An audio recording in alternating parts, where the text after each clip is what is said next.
Now let's talk Governor Newsom campaigning across the country.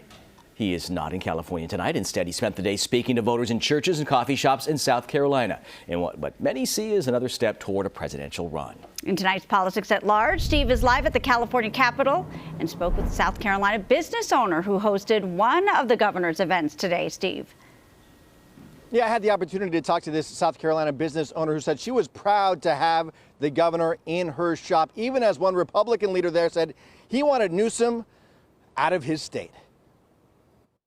We were going to have a cup of coffee, Madam Mayor. That's what you promised. Governor Gavin Newsom engaging voters and posing for pictures inside this coffee shop, not in California, but thousands of miles away in South Carolina. It's true, I come from a small little isolated state out there in the West.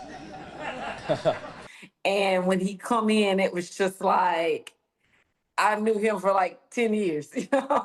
Andrina Mullins is the owner of Lil Jazzy's Cafe in Florence, South Carolina, and hosted this Newsom visit. The business owner, who says she's politically neutral, also sees a country in need of change. What kinds of things are on your mind as a business owner about what you feel the country needs? I'm going to top it off with one word. We need love. Newsom did not feel the love of all South Carolinians. Republican Attorney General Alan Wilson, who is running for governor, issued a statement reading in part, "We don't need Gavin Newsom's twisted version of America in the Palmetto State." In your view, why South Carolina for this visit? Simple math. It's probably going to be the first state to cast votes for the Democratic presidential candidate next time around. Democratic strategist Steve Maviglio, who's often a critic of Newsom, says Newsom is starting an early ground game in the important primary state. I grew up in a place called Dutch Flag, California. Newsom described growing up in rural Placer County to these South Carolina voters. At night.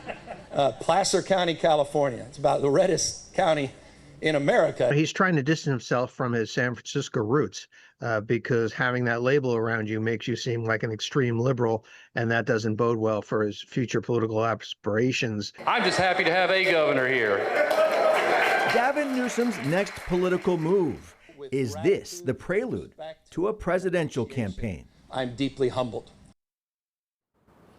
By the way, I did reach out to the governor's office to ask who is paying for this trip. They referred me to his political team, who did not respond to my request for that information. The CHP, though, did respond, saying they, in fact, are there with him. They are responsible for the governor's security in and out of California.